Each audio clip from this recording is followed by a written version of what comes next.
Welcome dear friends, আশা করি আপনারা ভালো আছেন এবং সুস্থ আছেন। ডিয়ার ফ্রেন্ডস, আপনারা অনেকদিন থেকেই দেখছেন যে আমি ইউটিউব চ্যানেলে সত্যি অনেক ভিডিও কম দিচ্ছি। তো সত্যি বললে এখন বিভিন্ন ক্লাস থাকে, এর জন্য সময় অনেক কমই পাই। বাট আপনারা অনেকদিন থেকেই মেসেজ করছেন, অনেকে কমেন্ট করা শুরু করেছেন যে স্যার জুন পরীক্ষার আগে কিন্তু স্যার কিছু ভিডিও দিতে হবে। তো আপনাদের যে আবদার সেটাকে কেমন করে ফেলাই, তো এর জন্যই কিছু কিছু ভিডিও আমি এখন আপনাদের সামনে তুলে ধরবো। তো এই ভিডিওগুলো মেইনলি কি হবে, যেহেতু এখন সময় খুব কম, তো আমার যে ক্লাসগুলো চলে সেই ক্লাসগুলো চলাকালীনই আমি সেগুলোকে রেকর্ড করে নেব এবং পরবর্তীতে সামান্য এডিট করার মাধ্যমে সেগুলোই আপনাদের সামনে তুলে ধরবো। তো ভিডিওগুলো মেইনলি কি হচ্ছে, জুনে যে পরীক্ষা হয়ে গেছে এবং ডিসেম্বরে যে পরীক্ষা হয়ে গেছে গত বছর, সেগুলো থেকে কি কি প্রশ্ন এসেছিল সেগুলোকে মাথায় রেখে কিছু কিছু এরিয়া আমরা আলোচনা করব এবং সেই এরিয়া থেকে কি প্রশ্ন এসেছিল গতবার, গত দুবারে, গত তিনবারে কি প্রশ্ন এসেছিল সেগুলোকে আমরা সলভ করব। ওকে, একটা এরিয়া নিলাম, সেই এরিয়াটাকে প্রথমে আলোচনা করলাম এবং তারপরে সেখান থেকে কি প্রশ্ন এসেছে সেগুলোকে আমরা সলভ করব। ওকে, তো এবং এর সাথে সাথে আরেকটা তথ্য আপনাদের দিয়ে দিই, আপনারা 1, 2, 3 এভাবে পরপর পরপর আমাদের ভিডিওগুলো আসতে থাকবে। মোটামুটি দেখবেন আমাদের যে থামলাইনটা একই রকমই হবে। তখন যেহেতু সময়টা কম, শুধু পার্থক্য দেখবেন প্রথমটা ক্লাস 1, তারপরটা ক্লাস 2, ক্লাস 3, এটা আপনারা লক্ষ্য করবেন। বাট থামলাইনটা কিন্তু কম বেশি একই রকমই হবে। আরেকটা জিনিস যেটা আপনারা লক্ষ্য করবেন সেটা হচ্ছে, যখন আপনারা ধরুন একবারে আপনি হয়তো ক্লাস 3 থেকে দেখছেন বা ক্লাস 4 থেকে দেখছেন, তাহলে বাকি ক্লাসগুলো আপনি পাবেন কোথায়? তো আমি একটা প্লে লিস্ট বানিয়ে দিব, জুন 2026 এই নামে, জুন 2026 এই নামে আমি একটা প্লে লিস্ট বানিয়ে দিব। সেই প্লে লিস্টে গেলেই এই নতুন নতুন যে ভিডিওগুলো এখন আপলোড হবে সেগুলো আপনারা পেয়ে যাবেন। ডিয়ার ফ্রেন্ডস, এই ভিডিওর পিডিএফ যদি আপনাদের প্রয়োজন হয়, আপনারা আমাদের টেলিগ্রাম চ্যানেল জয়েন করবেন, যার ডেসক্রিপশনে আমি লিঙ্ক দিয়ে দিব। তো সেখান থেকে আপনারা আমাদের এই ভিডিওর পিডিএফটা। এখন আমরা যে ডিএটা সলভ করব, এটাও ডিসেম্বর 2025 যে পরীক্ষা হয়ে গেল, যার পরীক্ষাগুলো মোস্ট প্রবলি জানুয়ারি 2026 হয়েছিল, সেটারই কোনো না কোনো পেপারের প্রশ্ন আছে। ঠিক আছে, তাহলে এবার দেখুন এই টেবিলটাতে কি বলেছে। প্রথমে টেবিলটা বলেছে যে study carefully the table given below and answer the question asked here under. বলছে the following table gives the marks out of 100, মানে প্রতি 100 মার্কসের মধ্যে of 5 students ABCDE over the years 2021 to 2025। তার মানে এখানে 5টা স্টুডেন্ট আছে ABCDE, ওদের 2021 থেকে 2025 সালের মধ্যে ওরা 100 মার্কসের মধ্যে কত মার্কস পেয়েছে, পার্সেন্টেজ না কিন্তু, এটা কত মার্কস পেয়েছে সেটা বলেছে। আর 100-র মধ্যে যেটা পায় সেটাই অ্যাকচুয়ালি পার্সেন্টেজও হয়, এটা আপনারা জানেন। 100-র মধ্যে যে কেউ 75 পায় তাহলে সেটাই 75%ই হবে। বাট এখানে কি বলেছে, প্রত্যেকটা সাবজেক্টে 100 নম্বরে পরীক্ষা হয়েছে, তার মধ্যে তার নাম্বারটা কত। এ স্টুডেন্ট 2021 পেয়েছে 75, 2022 পেয়েছে 90, একই রকম 2023 পেয়েছে 96, 2024 92, 2025 86। তাহলে এ স্টুডেন্ট 2021 থেকে 25 অব্দি কত মার্কস পেয়েছে টোটাল, এই নাম্বারগুলোকে যোগ করলে পাবো। একই রকম বি স্টুডেন্ট প্রতি বছর কত মার্কস পেয়েছে সেটা বলা আছে, তাহলে এই নাম্বারগুলোকে যদি আমরা যোগ করি তাহলে বি স্টুডেন্ট টোটাল কত মার্কস পেয়েছে আমরা পেয়ে যাব। একই রকম CDE বের করতে পারি, তাই না? আবার ভাবুন 2021-এ ABCDE 5টা স্টুডেন্ট টোটাল কত মার্কস পেয়েছে 2021-এ। তাহলে 2021-এর যে রোটা আছে সেটাকে যদি আমরা যোগ করি তাহলে 2021-এর টোটাল 5টা স্টুডেন্ট কত মার্কস পেয়েছে বের হবে। একই রকম 2022-এর যে রোটা আছে সেটাকে যদি যোগ করি তাহলে 2022-এ 5জন স্টুডেন্ট কত মার্কস পেয়েছে সেটাও বের করতে পারি। ওকে, তো এখন অ্যাভারেজ যদি বের করতে দেয় তখন কাজে লাগতে পারে, টোটাল মার্কস বের করতে দিলে কাজে লাগতে পারে। বাট আমি আপনাদের সুবিধার জন্য যোগটা করে নিয়েছি। তো আমি এর আগেও বলেছি, পরীক্ষার সময় আপনারা যদি টেবিল পান সবসময় যোগ করতে যাবেন না। তখন কোনো কোনো টেবিলে যোগ করতে হতে পারে, কোনো কোনো টেবিলে যোগ নাও করতে হতে পারে। তাই প্রশ্ন দেখবেন, প্রশ্ন দেখে যদি মনে করেন যে যোগ করতে হবে স্যার, তখনই যোগটা করে নেবেন। ঠিক আছে, তো আমি যেহেতু আগে দেখেছি, আমার মনে হয় যে এগুলো যোগ করা থাকলে কী হবে, আপনাদের ক্যালকুলেশনগুলো তাড়াতাড়ি হবে, এখন সময়টা কম লাগবে, এর জন্য আমি যোগগুলো করে নিয়েছি। এ টোটাল মার্কস, বি এর টোটাল মার্কস, সি এর টোটাল মার্কস, ডি এর টোটাল মার্কস, ই এর টোটাল মার্কস দেখতে পাচ্ছেন সবাই। একই রকম 2021-এর টোটাল মার্কসও যোগ করে নিয়েছি, 2022-এর টোটাল মার্কস, 2023-এর, 24-এর, 25-এর প্রত্যেকটা টোটাল মার্কস আমি যোগ করে নিয়েছি, তাই তো, আপনাদের সুবিধার জন্য। তাহলে এবার প্রশ্নটা কি দিয়েছে দেখুন। প্রশ্নটা বলেছে প্রথমে in terms of cumulative marks, cumulative মানে total, in terms of cumulative marks from 2021 to 2025, which of the following student has scored maximum marks? তাহলে 2021 থেকে 2025-এ কোন স্টুডেন্টের মার্কস সব থেকে বেশি টোটাল মার্কস? তাহলে দেখুন 2021 থেকে 2025-এ এর মার্কস 439, বি এর মার্কস দেওয়া আছে, সি এর মার্কস দেওয়া আছে, ডি এর মার্কস দেওয়া আছে, ই অপশনে নেই, তাহলে ই চেক করার দরকারও নেই। ঠিক আছে, তাহলে দেখুন 2021 থেকে 2025-এর মধ্যে কার মার্কস সব থেকে বেশি? আপনারা দেখতেই পাচ্ছেন যে স্যার এর মার্কস দেখা যাচ্ছে যে স্যার 439, যেটা কিনা এই চারজন যে অপশন আছে সেই চারজনের মধ্যে সব থেকে বেশি। সকলের ক্লিয়ার না? ক্লিয়ার না? ওকে, নেক্সট দেখুন। নেক্সট বলেছে which year witness the lowest average marks obtain by the student? Which year মানে কোন বছরে অ্যাভারেজ মার্ক সব থেকে কম? 21, 22, 23, 24 কোন বছরে অ্যাভারেজ মার্ক সব থেকে কম? তারা জিনিস বুঝুন। তাহলে অ্যাভারেজ মার্কস বের করতে গেলে সেই বছরের টোটাল মার্কস লাগবে। অ্যাভারেজ মার্ক বের করতে গেলে সেই বছরের টোটাল মার্কস লাগবে। আমরা অলরেডি দেখুন বের করে রেখেছি না, 2021-এর টোটাল মার্কস, 2022-এর টোটাল মার্কস, 23, 24, 25 অপশনে নেই, তাহলে 25 দরকার নেই। তাহলে টোটাল মার্কস আমার লাগবে। এবার টোটাল মার্কস যখন লাগবে তাকে আমরা ভাগ করব কার দ্বারা? তাকে ভাগ করব কার দ্বারা? আমাকে এখানে 5 জন স্টুডেন্ট আছে, তাহলে 5 দ্বারা ভাগ করতে হবে। তাহলে 2021-এ টোটাল মার্কস 390, এর অ্যাভারেজ যখন বের করতে যাব আমাকে বলেছে কোথায় সব থেকে লোয়েস্ট অ্যাভারেজ, তাহলে টোটাল মার্কসটাকে 5 দ্বারা ভাগ করতে হবে। তেমনি 2022-এর টোটাল মার্কস 433, সেটার অ্যাভারেজ বের করতে গেলে 5 দিয়ে ভাগ করতে হবে। তাহলে প্রত্যেকটাতেই 5 দিয়ে ভাগ করতে হবে, হ্যাঁ বা না? বাট এখানে দেখুন ভাগ করার প্রয়োজন নেই, আমি ভাগ না করেও বলতে পারি যে স্যার এটা 2021-ই হবে সঠিক অ্যান্সার, 2021টাই হয়ে যাবে সঠিক অ্যান্সার। কেন? তখন দেখুন এখানে যখন আমরা যোগ করলাম, যোগে দেখুন যোগটা আমরা করেছি, কার কত যোগ করে টোটাল কত হয়েছে আমরা জানি। প্রত্যেককে তো 5 দ্বারাই ভাগ হচ্ছে, প্রত্যেককে সেম সংখ্যা দ্বারাই ভাগ হচ্ছে না। এরকম তো না যে কাউকে 5 দ্বারা ভাগ হচ্ছে, কাউকে 4 দ্বারা ভাগ হচ্ছে, প্রত্যেককে তো সেম সংখ্যা দ্বারাই ভাগ হচ্ছে, 5 দ্বারাই ভাগ হবে প্রত্যেককে।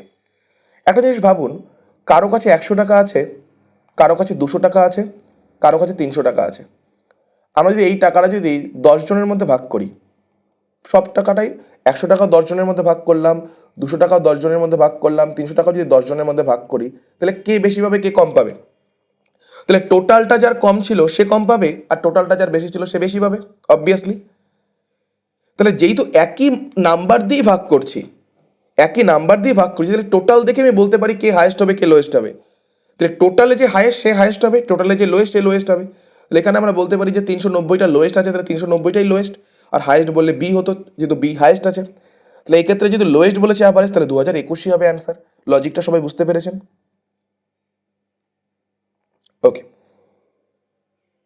এবার দেখুন পরের প্রশ্ন। পরের প্রশ্ন কি বলেছে?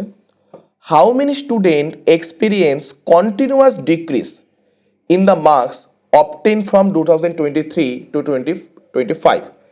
তাহলে 2023 থেকে 2025-এর মধ্যে কতজন স্টুডেন্ট এমন আছে যাদের মার্কস 2023 থেকে 2025-এ প্রতিবার কমতে কমতে গেছে? কি হয়েছে? 2023 থেকে 2025-এ কতজন স্টুডেন্ট এমন আছে যাদের মার্কস প্রতিবার কমতে কমতে গেছে 2023 থেকে 25-এর মধ্যে? দেখুন এ প্রথমে ছিল 96, 96 থেকে 92 হলো, কমলো, আবার 92 থেকে 86 হলো, কমলো, তাহলে এ তো একজন হলো। বিতে দেখুন 76 থেকে 85 হলো, তাহলে বি এর মার্কসটা বেড়ে গেল না? বি এর মার্কসটা বেড়ে গেল। 76 থেকে 85 হলো, 85 থেকে 82 হলো, বাট বি এর মার্কস তো দেখুন কন্টিনিউয়াস কমতে বলেছিল, তাহলে বি এর মার্কস তো অলরেডি 76 থেকে 85-তে বেড়ে গেছে, তাহলে বি ক্যালকুলেশন আসবে না। এবার দেখুন সি দেখুন 65 থেকে 66 প্রথমেই স্যার বাদ, বেড়ে গেল, 85 থেকে 66, 66 থেকে 73 বেড়েইছে, আমাকে কন্টিনিউয়াস প্রত্যেকবার কমতে হবে, আউট। ডিতে দেখুন 85 থেকে 81 হলো, কমলো, আবার 81 থেকে 80 হলো, এটাও কমলো, তাহলে ডি কাউন্টে আসবে। ইতে দেখুন 85 থেকে 82 হলো, কমলো, বাট পরেরটা তো আবার বেড়ে গেল, 82 থেকে 83 হলো, আমাকে কন্টিনিউয়াস কমার কথা বলেছিল, তাহলে ইও অপশনে হবে না, ইও কাউন্টে আসবে না। তাহলে কতজন হলো? এ আর ডি অনলি 2 জন হলো। সকলে clear? Very good. Next question কি বলেছে দেখুন, what was the approximate percentage increase in the marks of C from 2023 to 2025? তাহলে কি বের করতে বলেছে? What was the approximate percentage increase, তাহলে কত পার্সেন্ট ইনক্রিজ হলো, তাই না, এটা বের করতে বলেছে। কার? সি এর 2023 থেকে 2025-এর মধ্যে। তাহলে সি 2023 থেকে 2025-এ ওর মার্কস কতটা বেড়েছে, এটাই তো বের করতে বলেছে, কত পার্সেন্ট বেড়েছে। তাহলে এবার দেখুন সি 2023-এ কত, সি 2023-এ স্যার 65, আর সি 2025-এ কত, সি 2025-এ হচ্ছে 73। তাহলে 65 আর 73, তাহলে পার্সেন্টেজ কত ইনক্রিজ হলো, তাহলে কত বাড়লো, তাহলে কত বাড়লো স্যার? আমরা জানি যখনই পার্সেন্টেজ মোর বা লেস বের করতে বলে এই দুটো ভ্যালু বিয়োগ করতে হয়। তাহলে স্যার 8 বাড়লো। তাহলে কার থেকে বলেছিল? 2023 সাল থেকে। তাহলে 2023 সালে ভ্যালু কত ছিল? 65, এটা নিচে বসবে। ক্লিয়ার সকলের? সবাই তো আশা করি করেই ফেলেছেন। পার্সেন্টেজ নিতে গেলে কি করতে হয় স্যার? 100% দ্বারা গুণ করতে হয়। তাহলে 5 দ্বারা যদি কাটাকাটি করি 13, 5 দ্বারা যদি কাটাকাটি করি 20, তাহলে উপরে 160 ভাগ হচ্ছে 13, তাহলে 13 অক্ষে 13, তারপর কত? 3 শূন্য, 3 শূন্য মানে হচ্ছে দুবার 26, তাহলে 12 পয়েন্ট সামথিং। তাহলে 12 পয়েন্ট সামথিং আছে, অ্যাপ্রক্সিমেট বের করতে বলেছে। আমরা দেখবো 13 অপশনে আছে কিনা। যদি 13 অপশনে থাকে তাহলে আমরা পয়েন্ট ক্যালকুলেশন করবো। তখন 13 হতে পারে, যদি ধরুন 12.6 হয়ে গেল, 12.7 হয়ে গেল, তাহলে তার উত্তর তো 13 হবে। তাহলে এই ক্ষেত্রে দেখুন 12 পয়েন্ট আমার আসবে, এটা আমি শিওর, বাট 12-র পরে 13 কোনো অপশনই নেই। অপশনে দেখুন 7, 8, 7, 8, 12, 18 আছে। তাহলে আমি বলতেই পারি স্যার 3 নম্বরটা হবে সঠিক অ্যান্সার, আর কোনো অপশনই নেই। ওকে, লাস্ট প্রশ্ন কি বলেছে? if we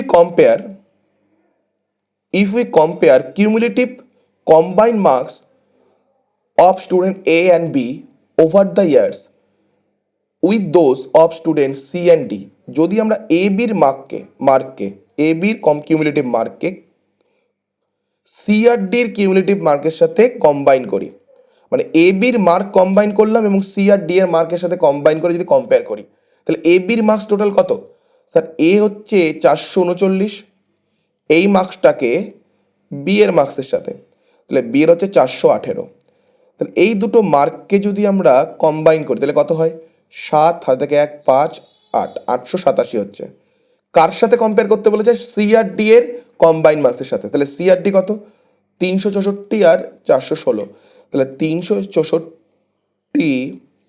আর 416, এই দুটোকে যদি কম্বাইন করি, কম্বাইন মানে অঙ্কের ভাষায় যোগ করা, তাহলে 0, 8 আর হচ্ছে 7, তাহলে কম্বাইন করলাম, তাহলে একজনের আসে 87, একজনের আসে 780।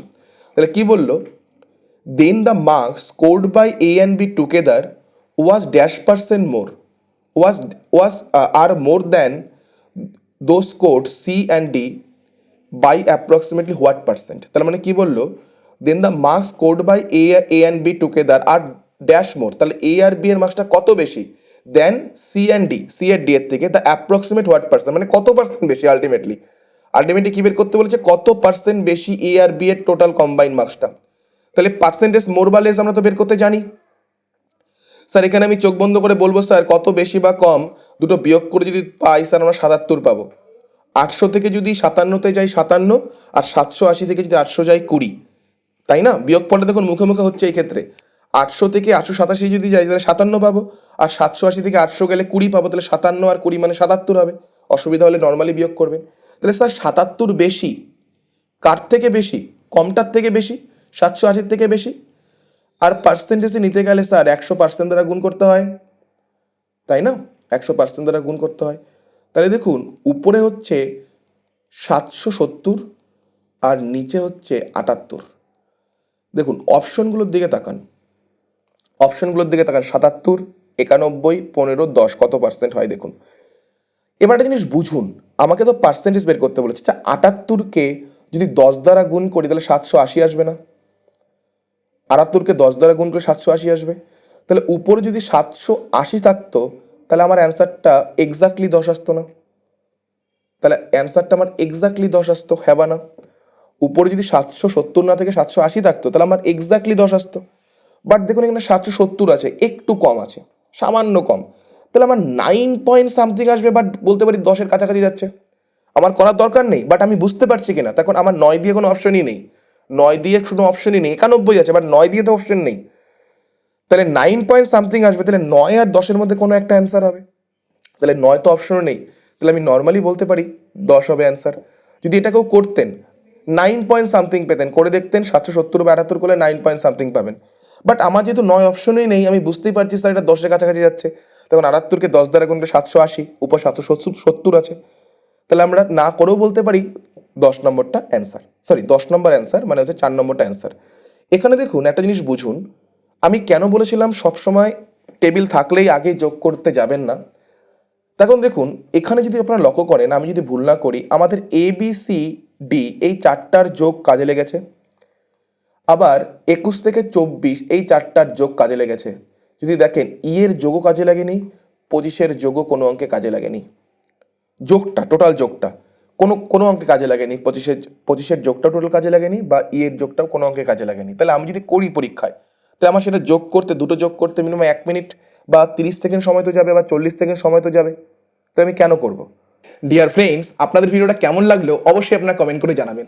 ভিডিওটা যদি ভালো লেগে থাকে অবশ্যই ভিডিওটাকে লাইক করবেন, যার প্রয়োজন তার সাথে শেয়ার করবেন। এরকম আরো ভিডিও পেতে আমাদের চ্যানেলটাকে অবশ্যই সাবস্ক্রাইব করবেন। ভালো থাকবেন এবং সবাইকে ভালো রাখবেন। Thank you.